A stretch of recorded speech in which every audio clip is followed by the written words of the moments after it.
This is not politics as usual. Senator Dick Durbin just accused the Trump administration of doing something America swore would never happen again, weaponizing the Justice Department against political enemies. He invoked Watergate, January 6th, and issued a warning that should chill every American. What he said next stunned the Senate. There's another issue I want to raise, relates to the administration, and you have to go back in history to appreciate it. Richard Nixon. Students of history, of course, know that name. Former Vice President of the United States, former Senator, he was a senator and a congressman, Vice President under President Eisenhower, and then President of the United States. He went through a period we know as Watergate. It was controversial. Some people broke into Democratic National Headquarters. They were caught. They were prosecuted. When it was all over, we had the Watergate investigation, and ultimately President Nixon resigned. But before he resigned, he instructed his staff to give him background information on his enemies list, the people that he considered to be his political enemies. And the word was out that they were going to be treated harshly by his administration, whether it's Department of Justice or the Internal Revenue Service. Well, we went through that chapter, he resigned, and then Congress came together, Democrats and Republicans, and said, we can never let this happen again. We can't let a president put his finger on somebody and say, that's a political enemy, go prosecute him. Try to find them guilty of a crime. Make sure they pay a fine. Give them bad publicity. We agreed on a bipartisan basis for standards between the White House, the Department of Justice, and Congress when it came to these political decisions that could ultimately result in prosecution. Well, under President Trump, we're back into the Nixon conversation about enemies list, except President Trump's enemies list is longer than anything Richard Nixon ever dreamed of. And that's what we're looking at now.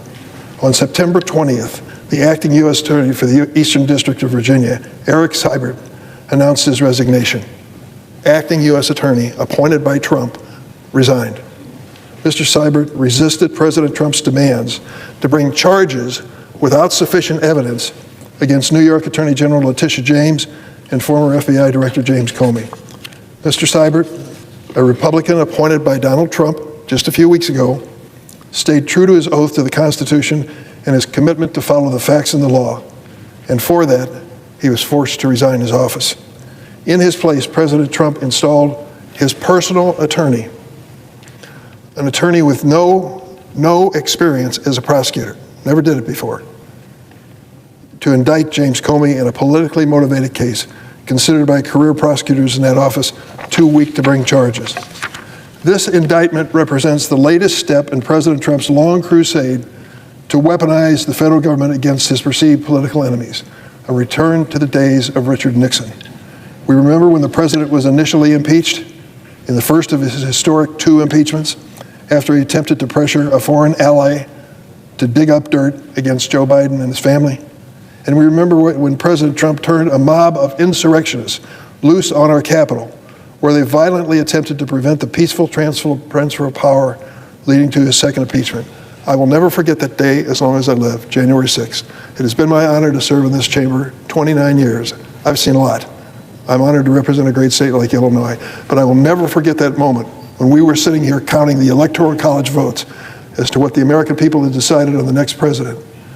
Vice President Pence was presiding. We were seated in our chairs.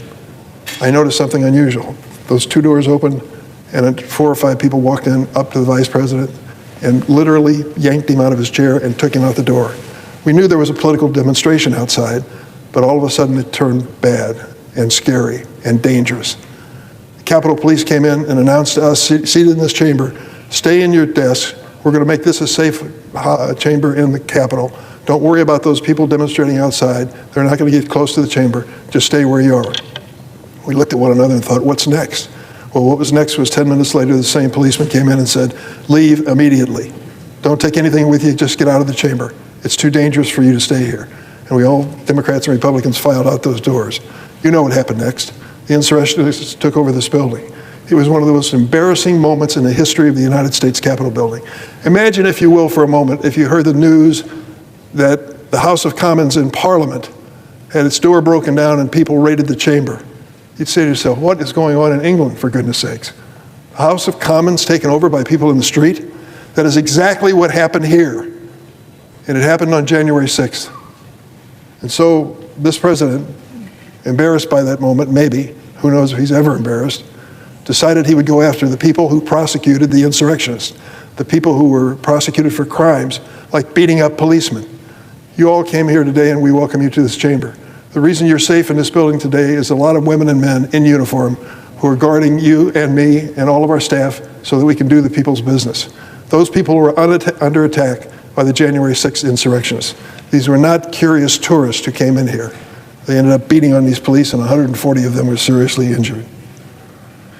If you believe it, in this second administration, the president has gone further than Richard Nixon and what he's done before. His political appointees have fired FBI agents and federal prosecutors who were called on to prosecute the insurrectionists. He has installed loyalists whose chief qualification is their loyalty to him, not their loyalty to the law or the Constitution. We recently learned a top federal prosecutor in Sacramento was fired after she advised the Border Patrol to comply with a court order. Yes, the Trump administration fired a career prosecutor for following a court order. Never in the history of our country has a president so brazenly demanded the baseless prosecution of his rivals, and he doesn't even try to conceal it or hide it. He glories in this constitutional outrage.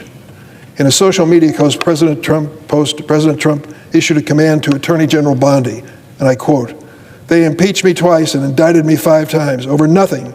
Justice must be served now. We can't delay any longer." He's referring to the prosecution of James Comey. Imagine that. A sitting president commanding his attorney general to prosecute state and federal officials who simply tried to uphold the rule of law. That's exactly what this president is doing. What Richard Nixon was stopped from doing, he is doing.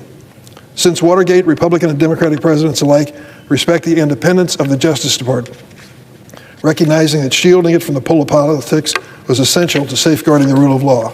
Under President Trump, those constitutional guardrails have been removed, destroyed. I want to be clear. What you're seeing from the Trump White House is not normal. This just isn't some inside the Beltway drama. If the president can turn the Department of Justice and the FBI into his own personal police force to target his political enemies, he can just as easily turn it against ordinary Americans. And the dam is already starting to break.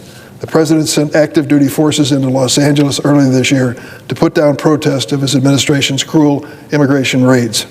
He threatened to make war on the city of Chicago, which I'm honored to represent, by sending forces into that city as well as Memphis, Tennessee, and has now ordered the military to Portland with authorization to use, quote, full force in Portland, Oregon. The governor of Oregon, the mayor of Portland said what the president said about being at war and unlivable is just plain wrong, and yet he does it. It's a slippery slope into authoritarianism. Once DOJ and our military have been politicized, there are few guardrails left. So while today it's Letitia James and James Comey who are the targets, tomorrow it could be our fellow citizens who dare to even criticize the policies of the Trump regime. That is the risk we face and the danger that lies ahead in this perilous moment. That's why I've opened an investigation calling for answers from Attorney General Bondi, including making available several Trump-installed loyalists for questioning. The American people deserve to know if the chief law enforcement agency of the United States is following the Constitution or pursuing political revenge. Let me end this. During the Watergate scandal, President Nixon attempted to bend the Department of Justice to his will, to go after his enemies, conceal his administration's involvement in this unlawful conduct.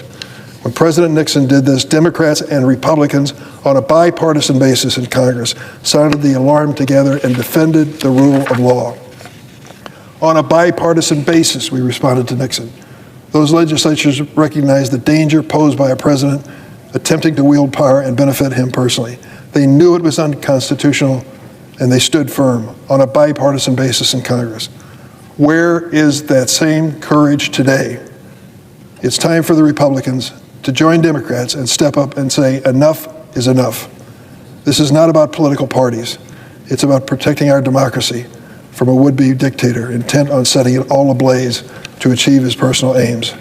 This is a code red alarm for the rule of law. And unless we come together to stop the president's abuses, I fear this administration will continue to corrode our American democracy. My question is this: is there one Republican senator in this chamber who gives a damn? I yield the floor.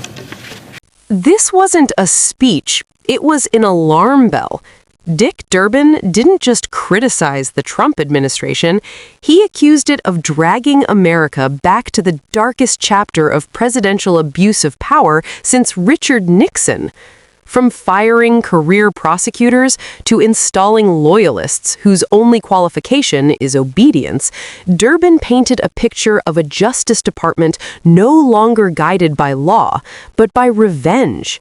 What makes this moment explosive is not just the allegations, but the precedent.